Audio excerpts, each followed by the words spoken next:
이렇게 와주셔서 너무 감사드리고요. 경주국제영화제에서 맨 앞줄에서 끄트머리가 가서 그때 봐가지고 이렇게 봐서 그때 어떤 감을 잘 못 느꼈었거든요. 그런데 자리를 좋게 배치해 주셔가지고 엄청 쑥스럽네요. 뭔가 이상하게 쑥스럽네요. 머리가 장난 아닌데요? 그쪽의 머리가요? 네. 이렇게 와주셔서 너무 감사드립니다. 네, 반갑습니다.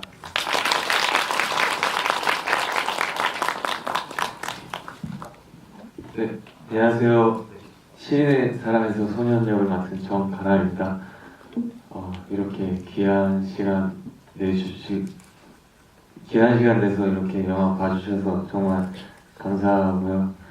어땠는지 정말 궁금하네요. 더 잘생겨지신 것 같아요. 그것 중에 제일 예쁘게 하고 있어요. 네, 감사합니다. 네, 또 오늘도 많이 이렇게 함께 해주셔서 감사합니다. 저는 하여튼 덕분에 이렇게 관객과의 대화를 하게 돼가지고 또 평소에는 사실 제가 그냥 혼자 이런 헌정관 이런 행사를 안 했다 그러면 너무 놓치는 영화가 많을 것 같아요. 근데 함께 이렇게 볼 수 있어서 저에게는 뭐 너무나 좋은 기회, 복이라고 생각을 하고 오래간만에 양익준 감독 여기 배우, 양익준 배우의 그 이상한 웃음을 들으니까 반갑네요. 네, 또 얘기 나누도록 하겠습니다. 감사합니다. 이렇게 착한 이런 얼굴을 보니까 너무 좋았고, 배우로서의 또 이 뭐 좀 한계도 넘고, 또 그 여기에 폭을 넓혔구나 하는 또 그런 생각도 들었습니다. 다음 영화도 또 감독으로서도 기대되고 진짜 배우로서도 이렇게 기대되는 그런 영화였습니다. 영화가 보신 것처럼 가슴이 양덕일 선생님 말씀해 주신 것처럼 후반으로 갈수록 굉장히 먹먹해지는 얘기이기 때문에 당장 생각을 정리해서 말씀하시기가 좀 어려우실 것 같아서 조심스럽게 여쭤봤는데 좋은 평, 다정한 평 영화를 해주셨어요. 그리고 오늘 감독님, 김양희 감독님은 안 오시기로 지금 토론토 국제영화제에서 이 영화가 상영되고 있어서 토론토에 가 계십니다. 그 하여튼 시나리오도 굉장히 좀 독특한 그 시나리오였어요. 대사도 참 묘했고 우리 소년 맡은 정가람 씨의 감정과 대사도 되게 좀 이상했어요. 좋겠다가 미안해요. 우리 양익준 그 역할도 그랬고 여태까지 보지 못한 어떤 감정의 그 변화 같은 게 좀 아주 굉장히 새로웠다고 할 수가 있겠습니다. 선생님이 대사 얘기를 해주셔서 말인데 저는 안 그래도 이 영화가 좀 각기 다른 언어를 쓰는 사람들의 충돌이라고 봤어요. 시라는 게 사실 시어라는 게 굉장히 고통스러운 감정, 아름다운 감정이든 그게 무슨 감정이든 함축적으로 짧게 축약하는 단어들을 사용하는 문화예술이기 때문에 행간 사이에는 어쩔 수 없이 그 언어의 유실이 있을 수밖에 없다고 생각하거든요. 그렇기 때문에 시를 읽는 사람들마다 감흥이 다 다른 것일 테고요. 그래서 그렇게 함축적인 언어를 쓰는 시인의 언어가 있을 것이고 또 소녀는 항상 자기가 상처받을까봐 자신의 진심을 가리는 언어들을 써왔을 것이고 또 시인의 안에는 사랑으로 충만하지만 쌍방향이 아닌 일반적인 언어를 쓰다 보니까 이 세 사람의 언어가 서로에게 온전히 가닿지 못하고 계속 부유하고 있다는 인상을 받았어요. 그래서 그 언어와 마음들이 계속 충돌하면서 만들어지는 어떤 안타까운 연민 이런 것들이 이 영화의 동력이라고 생각을 했습니다. 그래서 그 공기 안에서 부유하고 있는 이 불쌍한 등짝 세 개를 가가지고 이렇게 만져주고 싶다라는 생각이 드는 그런 영화였어요. 그 중심에 양익준 배우가 연기하신 시인이 있습니다. 처음에 저는 시인의 사랑의 타이틀을 양익준 배우가 맡으셨다고 하길래 좀 거친 단어를 쓰는 시인인가? 동네에서 좀 한 업계 하던 사람이 시인을 겨냥하는 스토리인가? 이런 생각들을 해봤는데 양익준 배우가 가진 가장 섬세하고 여린 면을 모아서 만든 시인의 캐릭터인 것 같아요. 배우가 이 시나리오를 처음 보고 단숨에 흔쾌히 출연을 결정하셨을 뿐만 아니라 정말 귀한 시나리오, 요즘에 잘 없는 시나리오이기 때문에 출연을 결정하셨다는 걸로 알고 있어요. 처음에 이 시인 역할을 그런 점에서 수락을 하셨겠죠? 예, 작년에 제가 일본에서 와 황야라는 영화를 찍고 있었어요. 배우로 32살 역할로 나옵니다. 실제 나이보다 어리다는 얘기죠. 네, 요번에 부산에서 상영하는데요. 그 출연하고 있을 당시에 이제 감독님께서 그 전화를 하셨나, 그 카톡 전화를 하셨나? 네, 그래가지고 이제 통화하면서 시나리오 하나 보내드리겠다고, 그래서 이제 거기 시인 역할을 좀 봐주셨으면 좋겠다고. 네, 김양희 감독님하고 한 10여 년 전에 그 감독님이 영상원 출신이신데 한국 영 예, 그 학교 있잖아요. 영상원. 그 추리한 말이 이게 한국예술종합학교에 그때 이제 졸업작품을 찍으시는데 저하고 또 촬영하시는 여성 촬영감독님하고 캐스팅을 해서 저희를 둘을 두고 단편 영화를 연출을 하셨었어요. 근데 제 기억으로는 이제 10여 년 전이니까 저는 시작하기 전에 감독님이 그 영화를 엎으셨다고 생각했는데 저희가 한 2회차까지 찍었었대요, 그거를. 근데 그런 기억이 있었고 그런 어떤 그 감독님하고의 그 이전에 관계가 있었던 때라서 오랜만 진짜 한 10년 만에 거의 연락이 오셔가지고 저도 좀 깜짝 놀라긴 했는데 연락 오셔서 읽어보고 연락드리겠습니다 라고 했는데 그때 너무 정신없던 때라서 바로 읽을 수가 없었거든요. 이상하게 손에 잡히더라고요, 바로. 그래서 쭉 읽고 읽자마자 감독님한테 전화를 드렸어요. 하겠습니다 라고. 근데 감독님께서 당황하시더라고요. 자기가 하자고 해가지고 한다고 했는데 왜 자기가 당황하지? 그래서 제 머릿속에서는 다른 배우를 더 염두에 두고 있는데 양준이라는 어떤 순위에 좀 뒤에 있는 애가 먼저 한다고 하니까 좀 당황하셨나? 라고 이제 저 혼자는 생각을 해가지고 근데 이제 그거는 아니었다고 하시더라고요. 아니었고 이제 너무 이제 단박에 하겠다고 연락을 드려서 사실 그 시나리오가 너무 좋았어요, 저는. 근데 그게 어떤 이 영화를 보시면 어떤 딱히 매짐이나 이런 부분들이 안 느껴지잖아요. 뭔가 이게 이렇게 끝나는 건가라는 느낌들도 있고. 처음에 제가 이제 시나리오 봤을 때는 지금 여러분들이 보신 영화에서 이제 웃음을 유발하는 어떤 장면들이나 포토들이 많잖아요. 제가 시나리오 볼 때 거의 없었어요, 그런 부분이. 모르겠어요. 제가 읽었을 때 그런 뉘앙스로 그 시나리오를 받아들였는지 모르겠지만 이 영상을 만들어주면서 이런 약간 웃음을 유발하고 희극적인 요소들이 들어갔거든요. 어쨌거나 저는 처음에 시나리오를 봤을 때 저도 연기를 하면서 이제 받아보게 되잖아요. 시나리오라는 걸 어떤 제작사나 어떤 PD님들이 저에게 출연 요청을 하시는데 근데 진짜 보기 드문 시나리오였어요. 되게 정서적으로 되게 이게 딱히 머리에서 입에서 뭐라고 딱 정의를 내리기는 어려웠는데 이게 마음속에서 이렇게 들어오는 게 있더라고요. 그래서 처음에는 감독님한테 하겠다고 하고 한 일주일 정도 한 번 정도 더 보면서 아마도 이거 할만하겠는데? 라고 생각했는데 이게 읽으면 읽을수록 어렵더라고요. 이 캐릭터나 이 이야기 자체가. 그래서 이제 촬영 근접해져서는 좀 마음의 부담이 많이 있었던 걸로 기억돼요. 시인 역할하니까 갑자기 생각나는데 안성기 선배님이 여태까지 한국 영화에서 유실된 자료까지 포함하면 160편 정도 영화를 찍으셨어요. 근데 그 가운데서 역할을 맡았던 것보다 안 맡은 걸 찾는 게 조금 더 빠를 정도로 진짜 많은 캐릭터와 직업분이 연기하셨거든요. 근데 지금 빨리 기억을 뒤적여 보면은 임권택 감독님의 축제에서 작가 역할을 맡으셨던 걸로 제가 기억을 하고 그리고 취하선에서 김선비 정도가 이제 문인에 가까운 역할을 있었던 것 치인을 연기한 적은 없으셨죠, 선생님? 예, 없었어요. 하나 찾았네요.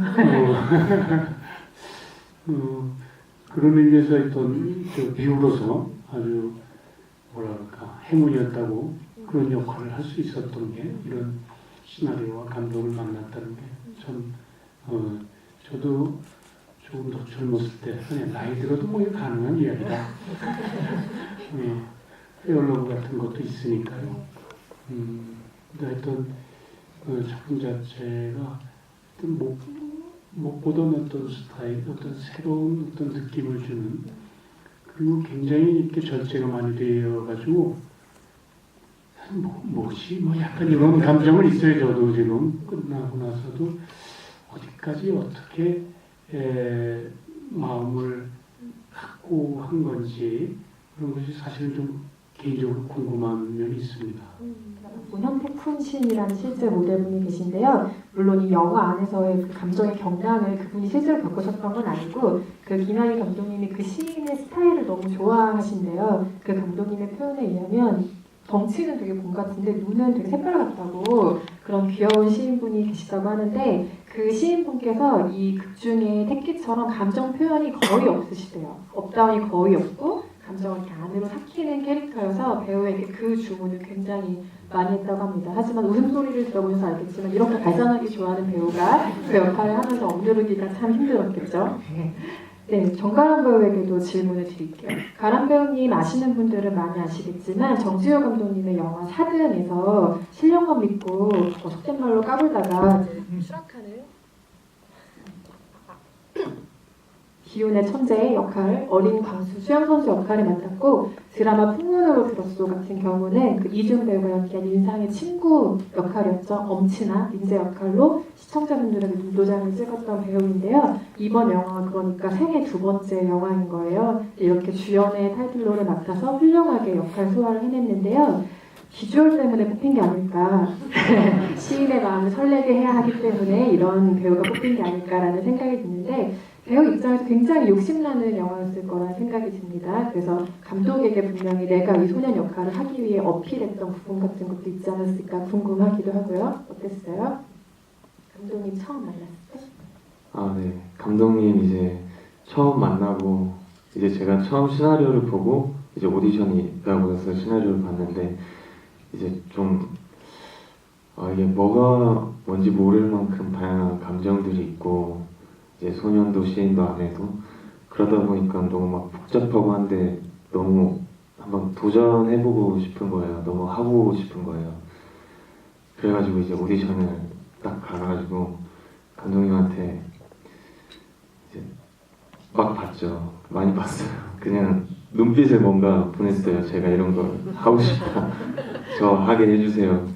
그렇게 이제 이야기도 하면서 뭔가 제가 생각한 뭔가 소년에 대해서 이야기도 하고 이제 하는데 이제 감독님이 굉장히 긍정적으로 봐주시고 하시더라고요. 그래서 감독님이 이제 캐스팅 되고 나중에 이야기하는데 아니, 너 나한테 진짜 눈빛 많이 쐈어.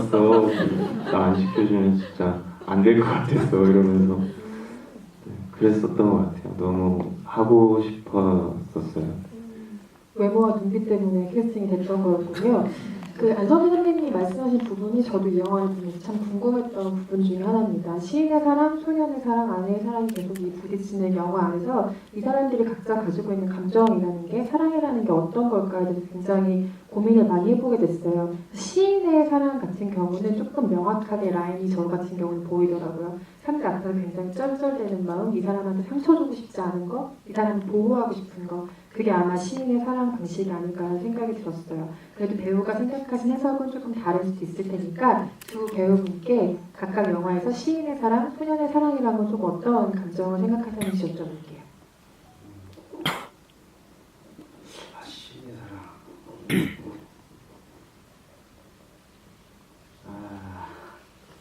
또 아시는 분들이 또 계시니까 또 긴장되네요. 네.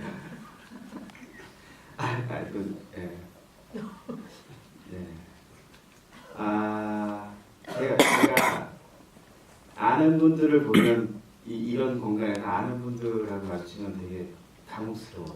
네, 그래서 제가 아는 분들이 이렇게 극장에 오시면 그 순간에 머리가 딱 끊어져가지고 지금 딱 끊어졌는데 제 시인이 저 모르겠어요. 어느 순간부터 익숙한 것보다 낯섦에 대한 관심이 많아지는 것 같아요.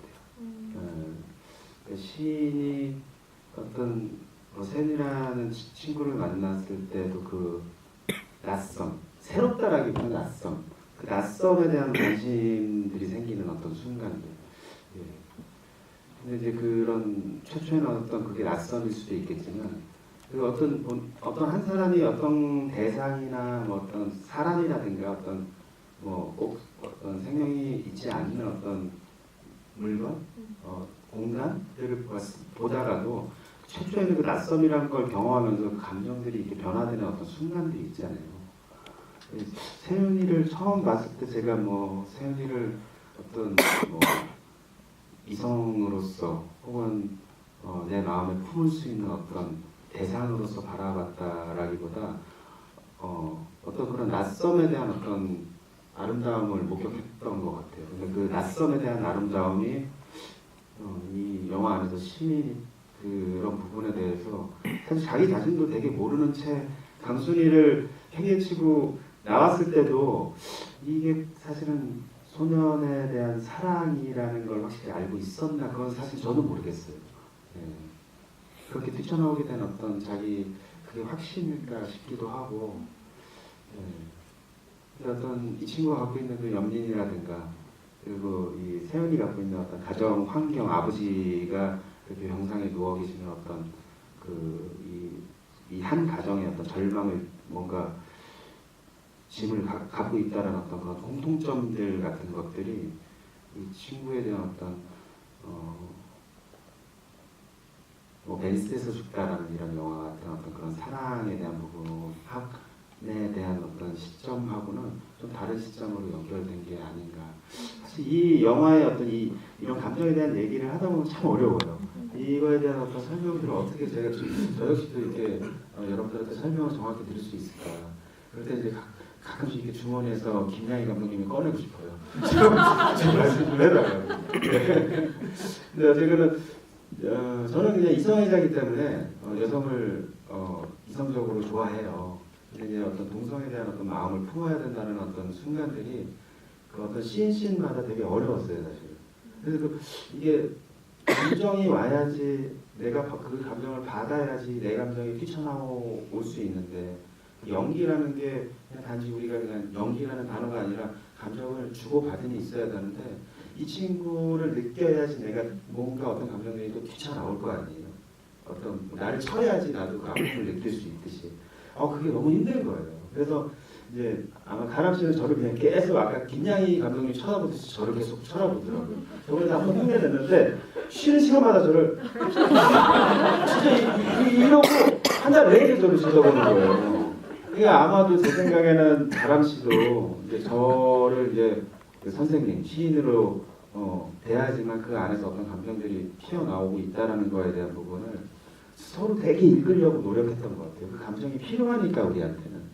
그런 부분들이 사실 되게 어려웠지만 개인적으로 가람 씨 되게 좋아요.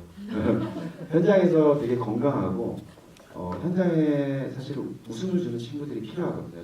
저는 제가 좀 그런 타입인데 가람 씨가 이번 영화에서는 되게 그런 어떤 현장의 기운을 북돋아주는 역할을 많이 해주고 그리고 기본적으로 되게 순수한 친구예요. 건강한 친구. 그래서 사랑하게 됐습니다.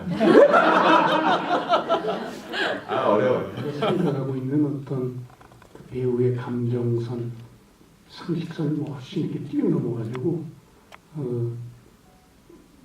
되게 하여튼 더 신선하고 뭐 신선이라는 말은 좀 어이가 잘 안 맞는데 하여튼 감동이죠. 얘는 아주 저렇게 표현을 할 수 있구나. 저런 식으로 배우가 많은 생각과 이렇게 뭐랄까 준비를 하면은 저렇게까지도 갈 수 있구나 하는 거를 이렇게 보여준 연기라고 모르겠어요. 본인은 그게 생활이었는지 모르겠지만 하여튼 놀랍고 같이 이렇게 한번 배우로서 연기를 해보고 싶은 그런 여배우입니다.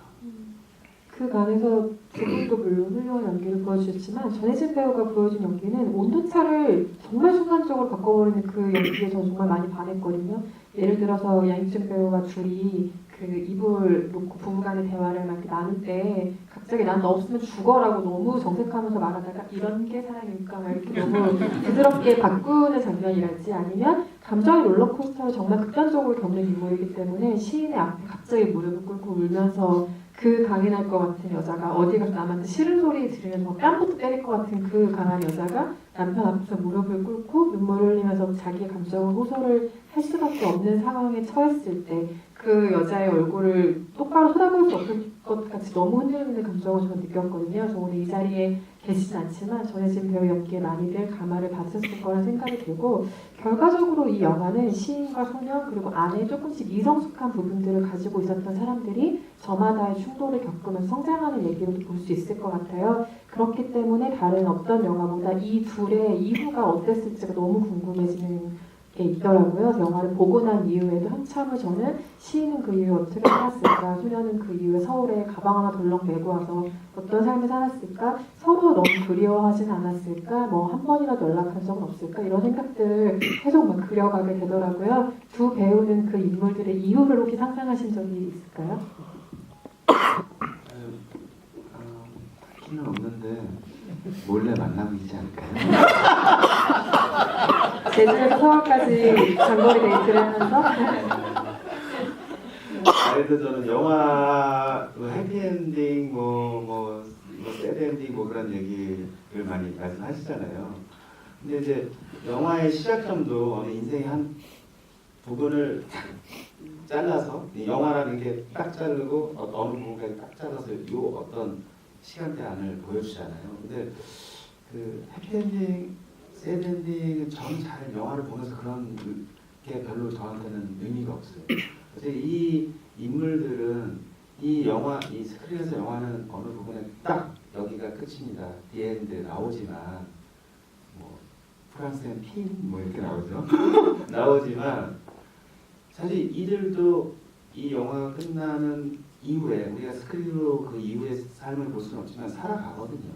살아갈 거예요. 여기 나오는 태키가 또 세연이가 또 강준이가 분명히 어떤 식으로 살아갈 텐데 여기 안에서 뭐 마지막에 이제 그 태키가 눈물을 흘리는 지점이 정확히 어떤 뭐 마음인지는 근데 그 머리는 잘 이해 못하더라도 마음은 대략 저런 감정에 대한 부분을 우리가 공감하는 지점들이 있잖아요. 우리도 어느 순간에 저런 감정에 빠지는 순간들이 있고 근데 어쨌건 이 영화가 끝났습니다. 이 크레딧 틀고 다 이제 스크린에서 이제 영사 빛이 사라지는 순간 이후부터 이 인물들도 분명히 살아나고 있을 거거든요. 뭐 그런 생각이 들어요. 뭐 어쨌거는 세윤이도 지금 이 영화 안에서는 뭐 19살 정도의 어떤 인생까지만 딱 등장했던 거고 이 앞으로의 어떤 인생은 뭐 엄청 다양하게 엄청 건강하게 때로는 뭐 슬프게 뭐 등등으로 또 여러모로 이제 흘러가겠죠. 뭐 택기도 마찬가지고. 네. 뭐 지금 뭐 그렇습니다. 뭐 미래는 잘 모르겠어요. 그래서 잘 살길 바랄 뿐이죠. 네. 저런 갈등은 뭐 인생 안에 한 번 정도는 있잖아요. 어떤 식으로든 또 꼭 같지 않아요. 가람 배우님은 혹시 세윤의 이유를 생각해본 적 있으세요? 그냥 이제 감독님하고 그런 얘기를 했었는데요. 이제 약간 뭐 정말 다양한 예가 있었던 것 같아요. 정말 그 돈을 받고 가가지고 뭐 원룸물고에서 검정고시를 보고 대학을 가서 뭐 국문학과를 했을 수도 있고 아니면 뭐 공부를 안 하고 거기서 이제 놀다가 돈을 다시 탕진해서 다시 제주도로 왔을 수도 있고 뭐 여러 가지를 이제 생각했는데 진짜 감이 안 잡히더라고요. 아니면 진짜 마음 단단히 먹고 뭔가 나중에 커가면서 그냥 그런 생각도 들더라고요. 나중에 커가면서 그 시인 그때 그랬지 하면서 시간 지나고 나니까 뭐 그렇구나 하면서 나도 그렇게 친구들 도와줘야겠다 이런 생각도 가질 수도 있고 그냥 정말 그 후에는 이제 정말 어떻게 될지 모르겠어요. 이제 선배님 말처럼 잘 살아갔으면 좋겠고 감독님도 이제 모르시더라고요. 영화 속에서 시인에 대한 굉장히 감정적이고 멋진 말이 나오죠. 시인은 세상에서 가장 슬프고 불행한 사람들을 위해서 대신 울어주는 사람이다라는 말이 나오는데요. 이 말을 배우라는 직업군에 바꿔서 안성기 선배님께 한번 질문 드려보고 싶어요. 시인이 그런 사람이라면 배우는 어떤 사람일까요?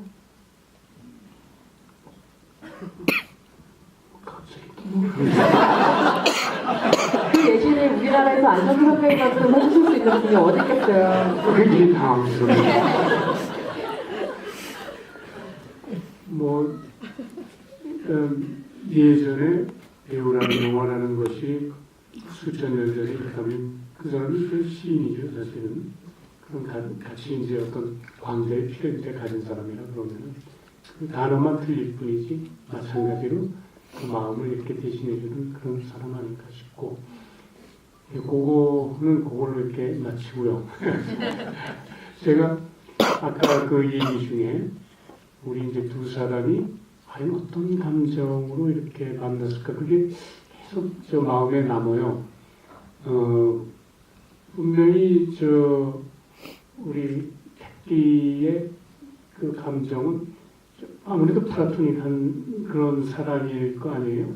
그런 요소도 굉장히 복합적이겠죠. 그리고 뭐 부모의 감정, 뭐 동정이냐 뭐 이러지만 진짜 그러한 어떤 감정. 근데 그 감정이 유발된 게 자기 과거에서 그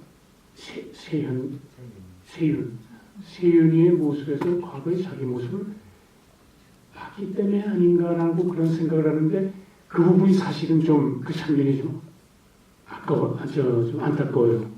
좀 더 그런 그러니까 어떻게 보면은 굉장히 잘생긴 어떤 소년의 어떤 모습에 반한 것 같은 그런 느낌이 있어요. 저 영화를 볼 때. 근데 그런 게 아니라 그 눈빛이 굉장히 허하고 굉장히 잘생기고 아주 건장한데 굉장히 좀 어둡고 사납고 자기 지금 시인을 하지만 예전에 분명히 그리고 아버지의 느낌이 거의 같은 느낌 아니에요? 결국 등창을 아버지가 했고 그거를 이제 세윤이한테 갖다 준 거니까 그러니까 그것도 이 친구가 그런 걸 보면 그 눈빛을 보면서 유추할 수 있다는 거죠. 근데 그게 좀 아쉬워요. 처음에 세윤이를 보는 택기의 어떤 그 감정과 그 카트라든가 그런 것이 조금 더 섬세하고 좀 더 암시적이었으면 좀 더 이게 영화를 이끌어 나가는 더 힘도 있을 것이고 뭐랄까 좀 더 압축이 되지 않았을까 감정이 그런 생각이 들었습니다.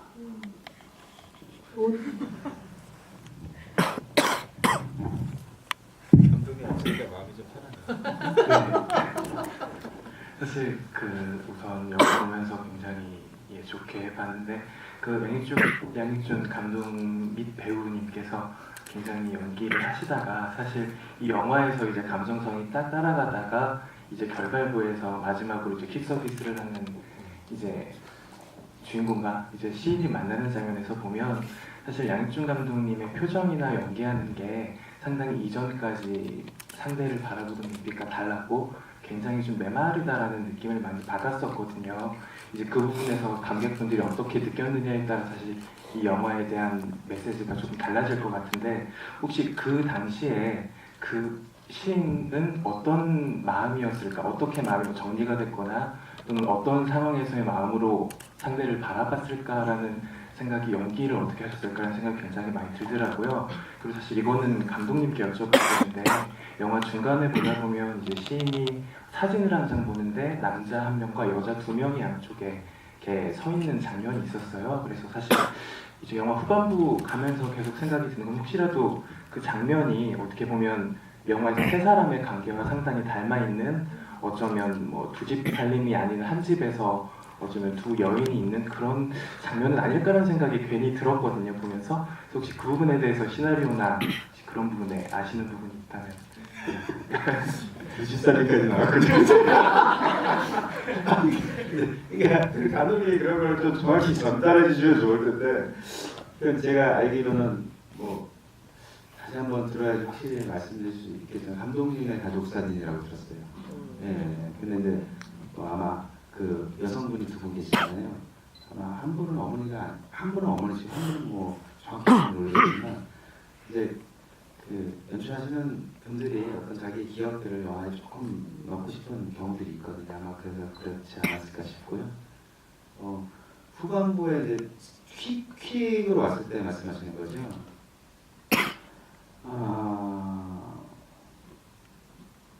그때 근데 사실은 제가 다른 영화에 출연을 할 때는 감독님의 디렉션이나 이런 어떤 요구하시는 부분에 대해서 말을 안 해주시면 참 좋아요 저는. 왜냐면 자유롭게 할 수 있으니까. 근데 말을 해주시면 사실 좀 비틀기를 좋아하거나 감독님이 생각하는 의도를 좀 파괴시키고 싶은 이상한 욕구가 있거든요. 근데 왜냐면 그걸 파괴시키고 그러니까 감독님도 상상하지 못하는 어떤 감정을 표현하고 싶어요. 근데 그걸 감독님이 자기 생각하고 다른데 왜 이렇게 좋지? 하는 느낌을 주고 싶거든요. 배우 입장에서. 근데 이제 이번 작품에서는 감독님이 생각하고 계시는 뭐 택기라든가 이런 이 캐릭터의 정서들이 감독님이 굉장히 진했어요. 근데 사실 이제 저는 택기로서 예를 들면 A씨도 하기가 어려웠어요. 감독님이 생각하는 택기라는 친구는 자기 그런 어떤 뭐 프런트자 A씨라든가 이런 어떤 뭐 약간 제가 아까 혜진 씨랑 저는 침대에 누워 있고 혜진 씨는 이제 바닥에 이불 깔고 누워 있는 그 장면에서 이제 뭐 이런 게 사랑이지 뭐 그러잖아요. 근데 저는 혜진 씨가 좀 장가 안 가봤지만 이 유사 장가 체험을 하는 거지. 저는 혜진 씨가 너무 좋은 거예요. 진짜로 그냥 제가 약간 그리고 좀 약간 이렇게 앞장서주고 이렇게 선택해주고 이러는 여성분들 보면 약간 또 멋있음을 좀 느끼거든요. 근데 혜진 씨가 보면 성격도 되게 담담하시고 보면 진짜 친구 같아요.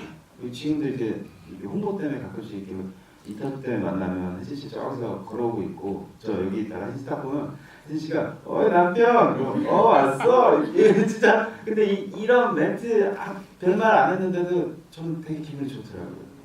아까 그 장면에서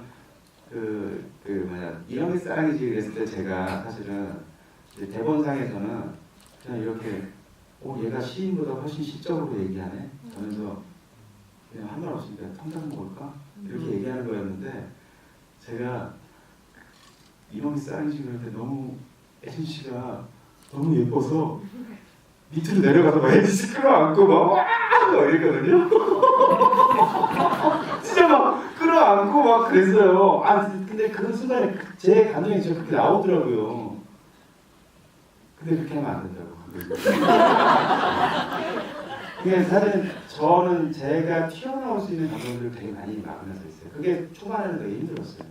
왜냐면 내가 그렇게 느끼는 부분들이 물론 이제 영화 안에서 또 감독님이나 뭐 카메라라든가 등등의 어떤 것들 때문에 배우가 100% 자기 마음대로 할 수 있는 건 아니지만 내 마음이 자꾸만 그렇게 이제 눌러진다라는 게 이게 조금 초반에 힘들더라고요. 근데 초중반 되면서 감독님이 갖고 계신 캐릭터의 그 선명함이 있기 때문에 감독님의 생각하는 부분으로 따라가야겠다.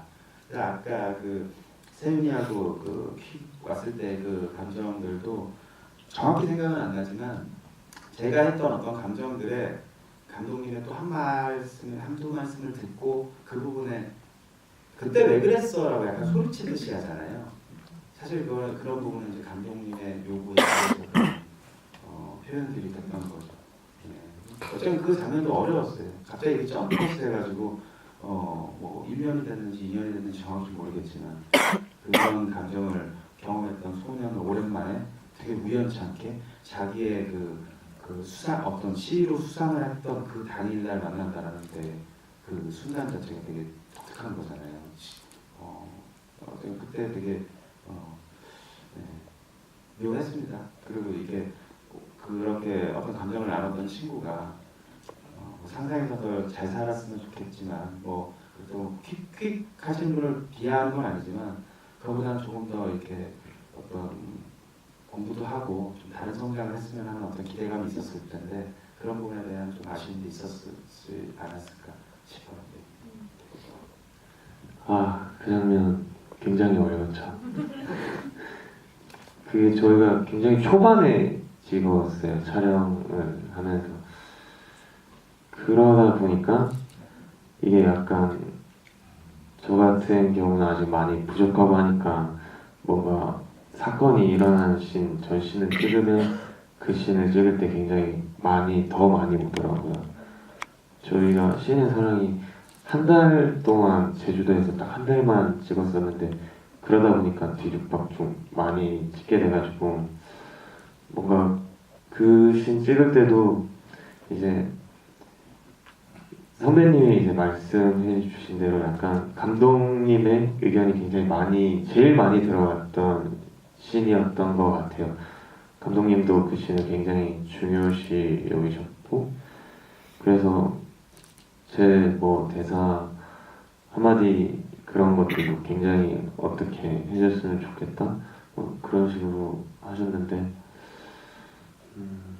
여러 가지 감정이 들었어요. 처음으로 뭔가 시인이 저한테 이제 오랜만에 만났고 다 지난 일인데 좀 담담해진 시인이고, 이제 감독님이 좀 원하신 부분 중에 하나가 약간 제가 왜 그랬어? 임신했다 그래서요. 약간 그 말에 이제 시인이 좀 와장창 무너지는 게 있다 이런 것들로 했는데 그 씬 찍으면서 많이 기억이 남네요. 선배님은 그거에 대해서 어떻게 생각하시는지. 아까 감독님이 그때 당시 우리한테 이렇게 하라고 하셨는데 무슨 임신했다 그래서라고.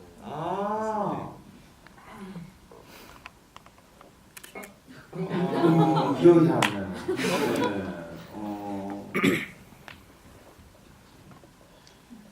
잘 기억이 안 나요. 임신했다. 모르겠어요. 그냥 이게 머리로 자꾸만. 근데 저는 그 당시 어떤 감정이 있었던 것 같은데, 나는 어쨌건 뭐 내가 갖고 있는 어떤 그런 환경 벗어나서는 안 된다라는 윤리적인 측면의 환경까지도 내가 그거를 이렇게 던지고 나왔는데, 나는 어떤 감정이 있겠죠. 너는 나는 그것까지 놓고 나왔는데 라는 어떤 감정이. 근데 그거를 두드러지게 표현할 수 없었어요. 그 당시에 감독님도 그 감정을 막 내놓길 바라지 않으셨었던 것 같아요, 기억으로는. 근데 이제 그냥 잠깐 혼자 몇분 생각해봤는데, 우리가 때로는 우리 실제 부모님보다 가끔 친구네 집에 가면 친구네 부모님이 되게 따뜻하게 해주는 경우가 있잖아요. 야, 우리 부모님 같았으면 좋겠다. 근데 사실은 그 부모님을, 뭐 친구의 부모님을 설마 내 부모님이 된다고 하더라도 그 부모님을 받아들이기가 사실 어렵거든요. 이게 말이 좀 이상하지만, 근데 지금 세윤이하고 저의 어떤 부분이 그런 부분일 수도 있는 것 같아요. 아까 저희가 이렇게 선배님하고 다 말씀했던 유사 아빠 혹은 엄마 같은 사람이었는데, 그게 어떤 일시적으로 친구네 집에 놀러 갈 때는 그 사랑을 받을 수 있는데, 혹은 뭐 과거의 어떤 연인 같은, 뭐 연인보다는 뭐 전에 먼저 얘기했던 게 맞는 것 같긴 하지만 그들이 이 친구 입장에서는 제가 부모보다 훨씬 더 따뜻함을 느낄 수 있는 대상이긴 하지만 자기 부모가 될 수는 없는 사람인 거잖아요. 거기 안에서 어떤 우리의 어떤 한계라고 해야 되나요? 그런 것들이 그 퀵으로 왔을 때 어떤 우리의 정서 안에서 그게 저희 모르게 감지됐던 게 아닐까 싶기도 해요. 네. 바라는 것과 될 수 있는 것들하고 좀 차이점이 있으니까 그런 거에 대한 어떤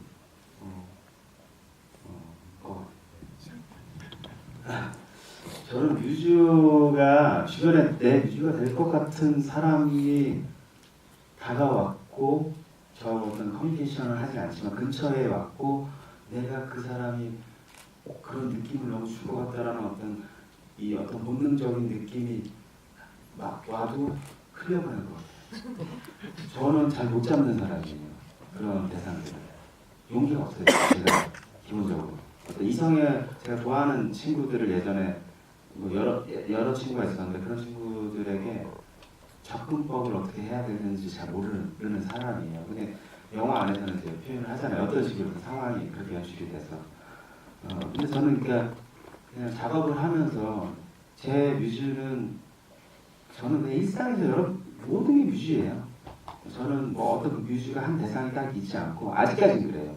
근데 뭐 제가 시간이 지나고 더 나이가 먹고 계속 창작 활동을 하면 어떤 그 확실한 절대 대상의 어떤 뮤즈라는 어떤 그 존재가 생길 수도 있겠지만 현재 제 뮤즈는 예전에 봤던 그 글하고 비슷한 어떤 그 산책하는 자에게 어떤 영감의 어떤 요정이 다가온다라고 뭐 그런 말이 있거든요. 저는 그래서 계속 산책하면서 곳곳에서 그런 뮤즈가 될 수 있는 어떤 영감을 찾으려고 노력하죠. 그게 꼭 사람이 아니어도 돼요. 네. 어떤 지역이어도 되고 공간이어도 되고 나무가 될 수도 있고 공기가 될 수도 있고 바람이 될 수도 있고 그런 것 같아요. 뮤즈가 나타나면 사실은 꼭 잡고 싶은데 네, 한 번에 같이 하고 싶습니다.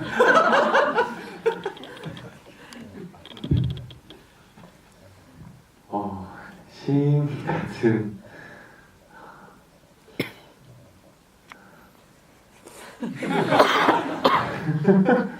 아니 이게 좀 많이 어려운 것 같아요. 만약에 이게 지금 저로서는 이제 저한테 뭐 그렇게 제일 깊숙이 들어온 뭔가 그런 어른분들이나 그게 이제 부모님이 계시겠죠. 그거 말고 이제 그게 아니고 만약 정말 제가 뭔가 그 세운 같은 환경에서 세운같이 자랐는데 약간 시인 같은 사람이 실제로 온다면 충분히 손잡고 도망갈 수 있지 않을까. 네. 그랬을 수도 있었을 것 같아요. 이게 좀 굉장히 어려운 것 같아요. 약간 저의 밑바닥을 전부 다 보여줄 수 있는 사람이라 참 어떤 누구든 좀 쉽지 않지 않을까 그런 것들이 네 그렇게 생각합니다. 감사합니다. 네, 중간에 지금 듣다가 갑자기 생각난 게 있는데 진짜로 제가 초등학교 때 한 5학년 때 나중에 이제 과외공부 선생님이신데 그분 나중에 작가가 되셨어요 진짜. 근데 과외공부 하는데 어디 이제 장소가 있다면 나중에 집을 가는데 거의 같은 방향이었고 마지막에 이렇게 싹 찢어지게 돼 있는데 거기 이제 헤어질 때 날마다 성비야 가라 뭐 이렇게 좀 이상한 감정을 하여튼 그래가지고 이 사람 또 그러겠지 해가지고 하다 그거 힘들었었어요. 근데 그런 감정은 알 것 같아요.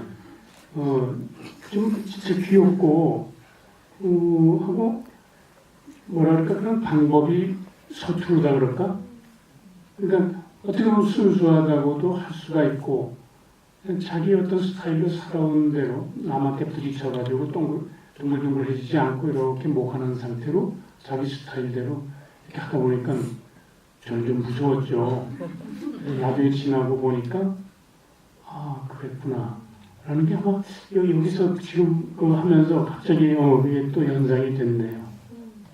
그 선생님이 나중에 이후에 만난 애제자들에게 어떤 가라 말고 뭘 주실까요?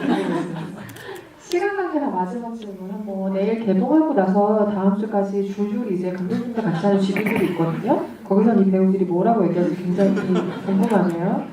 궁금하신 분들은 다음 주도 예매해주세요. 저희 오늘 시간이 다 돼서 마무리를 해야 될 시간이 왔습니다. 안성기 선배님부터 오늘 관객들과 함께하신 소감 마지막 인사 전해주시죠. 예, 오늘 영화 볼 수 있어서 좋았고 그리고 또 양희주 감독 또 오래간만에 아까 그 웃음소리 아주 그 소리만 들으면 아무 생각도 없는 사람이라고 그냥 나오는 거 있잖아요. 너무 좋아요.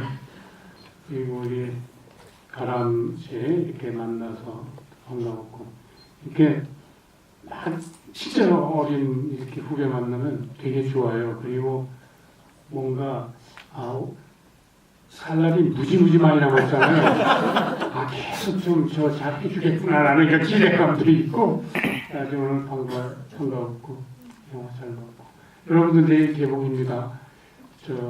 많이 이렇게 얘기들을 나눠주세요. 야, 그 굉장히 색다른 감정의 영화다라는, 야, 그 좋다 이런 것보다는 조금 다른 접근 방법이 좀 필요한 그런 영화 같습니다. 감사합니다.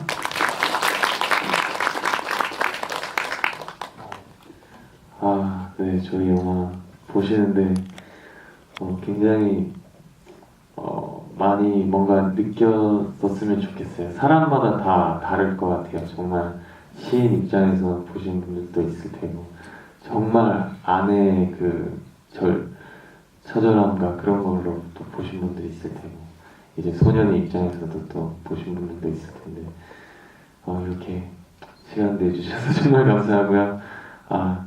주위에 사람들에게 많이 말씀해 주세요. 그냥 한 편의 시 같은 영화인 것 같습니다.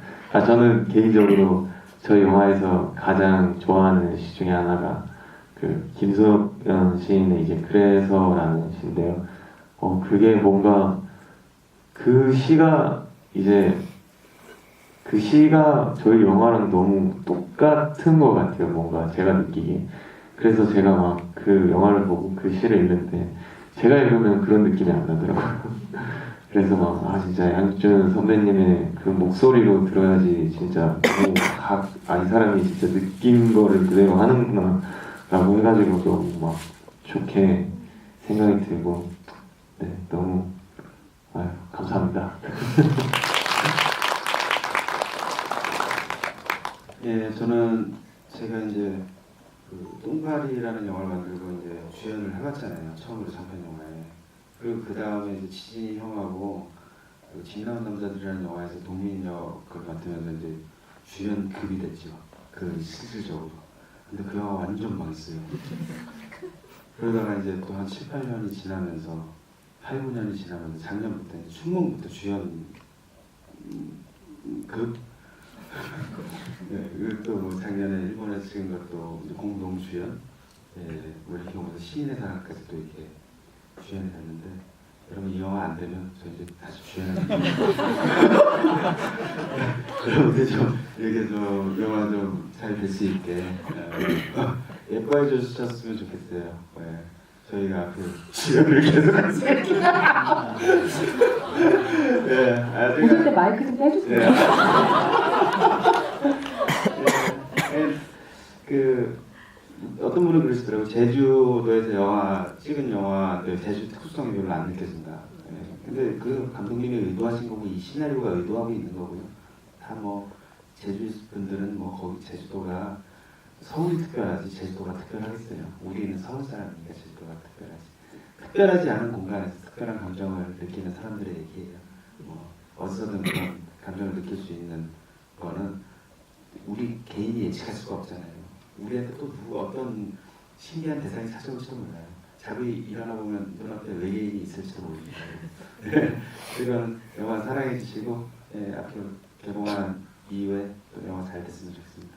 와주셔서 진심으로 감사드립니다.